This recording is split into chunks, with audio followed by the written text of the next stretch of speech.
Okay, today I've had to do voiceover again. I'm working on neurographic art, but this time I'm doing it directly to the gel plate. As you can see, I have a large Posca marker, and then I use another one to do the designs in between the main lines. I use a smaller one to do the little detail work in between, just some dots and stuff. But I'm going to let you just watch the rest of this video, and the next section that comes on, the voice will come back, but this section needed a voiceover, so I'm just going to let you watch me do the initial neurographic art onto the plate. And I'm showing you what size they are, but I will put a link to the Posca pens below in the description. So you don't really need to know on right now what size it is, but I just do the basic drawing right onto the gel plate. And I know my gel plate looks dirty, but that's the stuff that's underneath it. I cleaned the gel plate very well this time so that it wouldn't have any grunge on the top, because I'm going to be doing like 3 layers before I pull this up. But the front layer will be this line drawing. So just I'll let you just watch me do that for the rest of the video, and then I'll come back to you with when this section is done with the next parts that I do.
Okay, so this has been out here a couple hours. It's totally dry.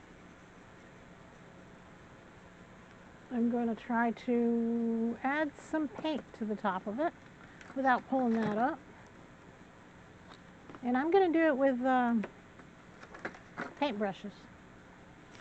Let me open my water thing up here. Pardon my reach. Okay, so I've got a few colors out on the table, nothing exciting. I got some blues and some oranges. And I got a little bitty palette thing here, and I'm going to put them on.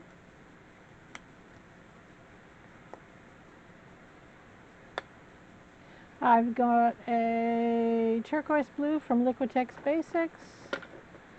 Got my old standby aqua green from Artist Loft.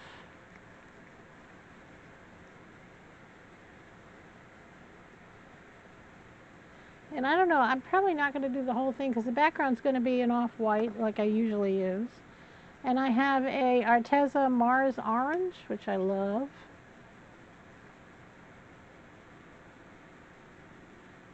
Not usually an orange fan, but I do like burnt orange. I don't like orangey orange. Hopefully I've got some more of this left.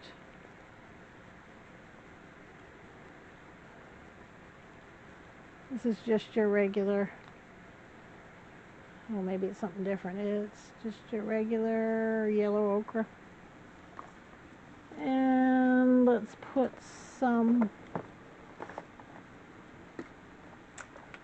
I don't know, let's put a bright blue in there too. I'll keep it mostly to the bluish greenish side. And I'm going to need some white in there. Let's use this mixing white.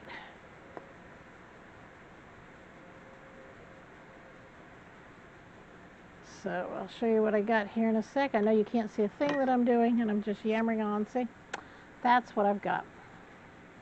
And I've just got some older brushes that, oh, they're pretty scrubbly, but they'll work. Let me take, so I had taken these brushes, the other brushes in that I was using last week, left them in the water out here. So, all right.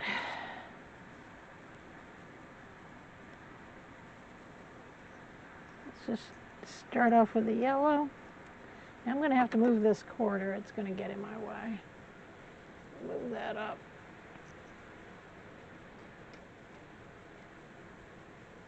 There we go. Now, I'm just doing a light coat because I'm trying to be careful not to pull up the paint that's underneath the, I'm just using a little bit of water in it too because I don't want it, trying not to pull up the Posca pen is what I'm trying to say here. And I might not do all the areas, and I might. And I want the brush strokes to show, so I'm not really going back over it, getting fussy.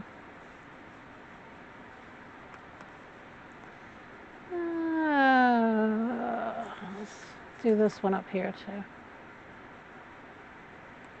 Give it a little lightness at the top. I'm assuming that's the top. All right.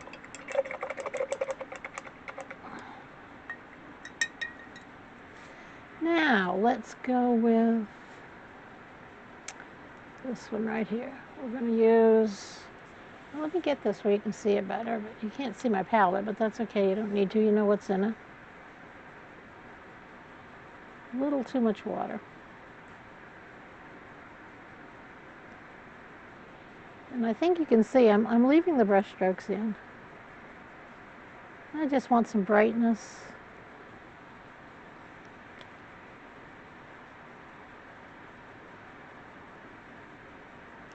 And I'm going quickly because I don't want to be scrubbing at it and pulling up the Posca pen with the wet paint.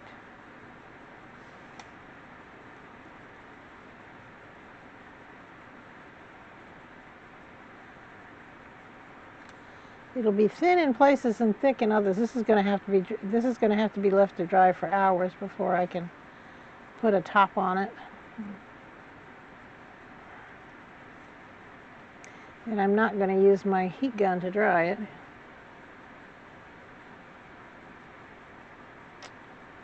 Let's do, this is my favorite color, so let's use the big spaces in this color. As you can see the brush strokes. It's nothing. I'm not concentrating on going in any one particular area. I'm just going around.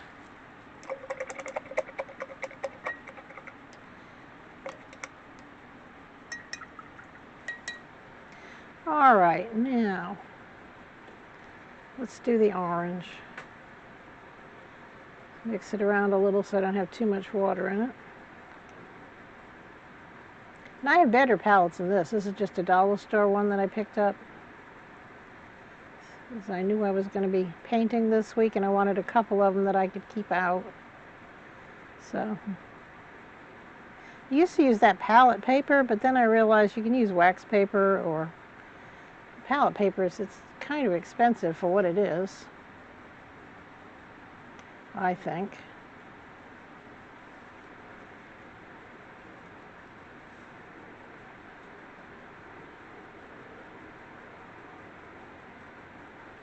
Just realized I didn't decorate these two little ones, but that's okay.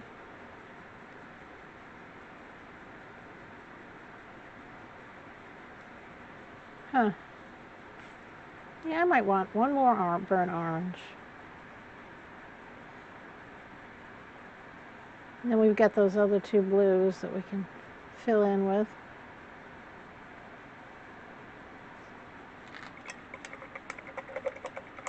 And I like this because of the line. I mean, I'm not having to wait for one section to dry before I do another section.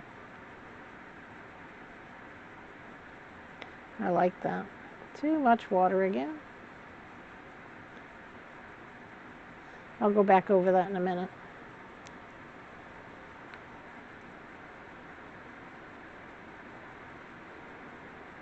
Actually, I like the way it's beating up. That might come out to be something very interesting.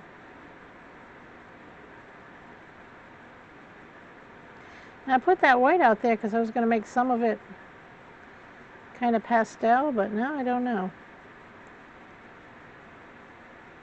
I can always cover this with plastic foil, so it's not going to like dry out before I can get to it. It's not wasting anything.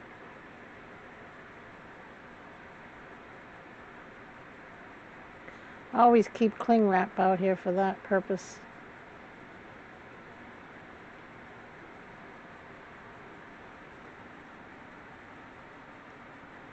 Might have to pull out one more color. Well, I got that blue, but I don't know if I'm going to like that. We'll see.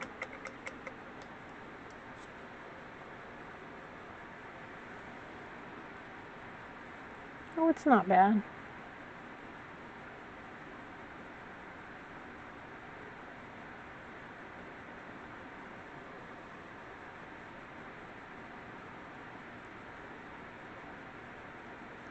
Makes a little area of interest here.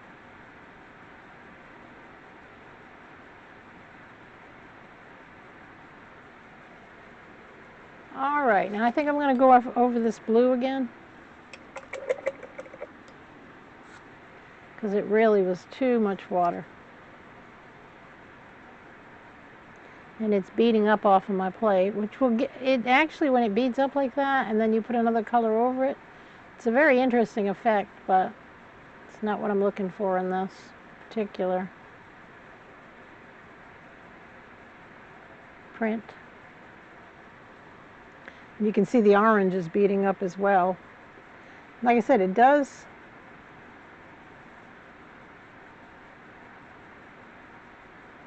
make for an interesting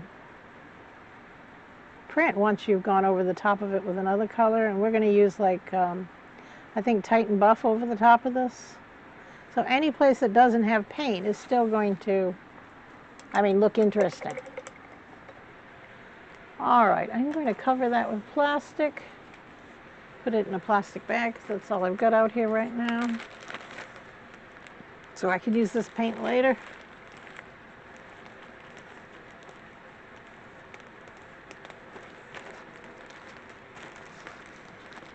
And we're going to let that dry probably a couple hours, and then I will come back and work on it again.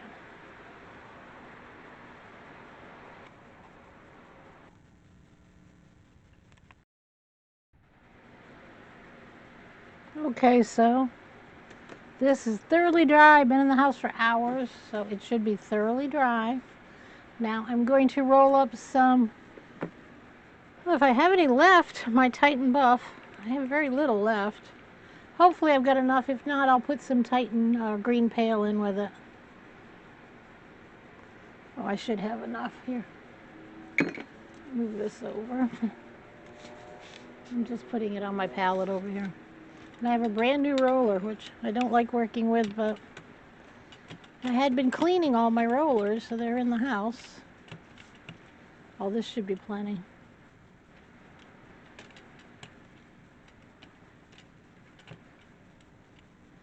Now it's dry. There are some areas where the paint was rather thick. So you can see it bubble up and above. I'm hoping, let's see, I've got it wet, but I'm just pulling it off at this point. Let's put a little bit more on it. You have to go pretty quick because you don't want it to dry out on you. And I had turned the air off out here, so it's a little bit warm. Yeah, this should do it. All right, that looks good. And as usual, I don't have my paper sitting right out ready. You should always have your paper ready when you're doing something like this. This is that paper I got on Amazon. It's just mixed media paper. Clean the roller off, at least a bit. It is that mixed media paper that I got on Amazon. It's very inexpensive, but it's acid-free, archival. And it's not super white. If you look, I'm not a fan of super white paper, but see the difference between this paper and this is your computer paper? You can see that it's not super white, and I kind of like that. I'm not a fan of super white paper. Now, I got it pushed down with my hand.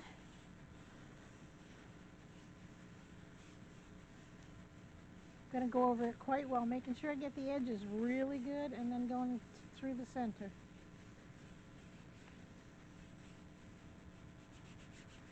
Now, I am going to dry this. You saw how thin it was. It should not take too long to dry.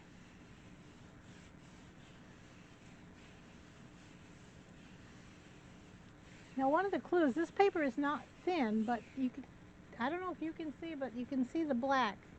When I start to see that, then I know I'm getting down to it, and it's starting to adhere to the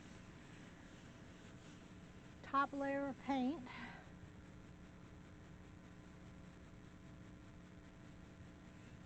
Yeah, I'm just pulling up a corner to see if it's...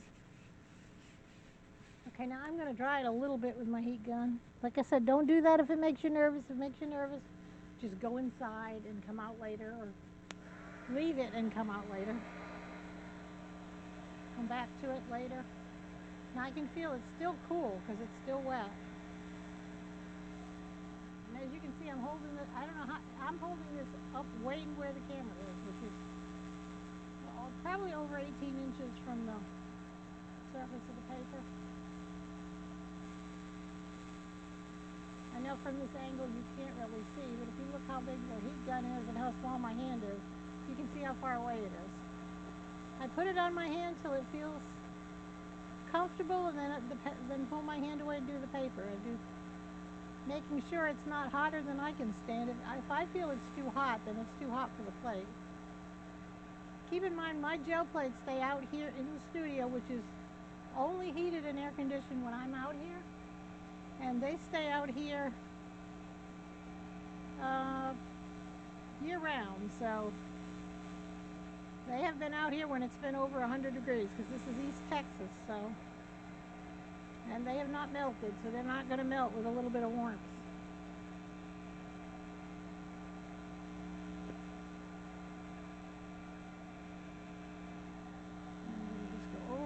over it until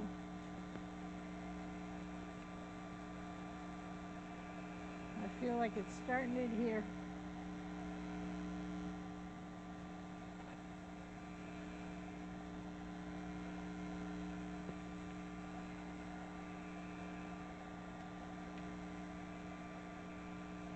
Okay, I'll probably shut this off for a bit and come back to it.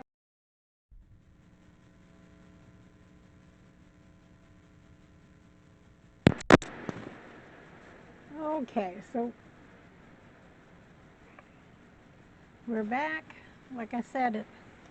Now remember when I told you, when I painted it, I painted the second layer of paint is thick and thin, so it's not going to come up as a solid layer of color in between those areas. So that's kind of what I'm expecting, a little blotchiness on that, but I wanted it to not look, I mean, if I wanted to flat paint, I would have painted it on a piece of paper. But you should have areas of color and areas of off-white. I'm pulling up the edges just a little bit first. Get it going.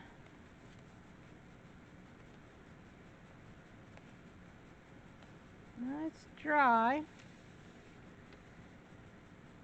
But I do like the effect of this, where the Posca does one thing, the paint does another, and the top layer does something totally different. So we're going to see where we go. All right. Let's pull this up. I've got all the edges pulled up. I'm going very slow, and I'm going to hold the gel plate down as I go. And you're going to see the color that you pull it up with matters, because it shows up quite a bit in the final print.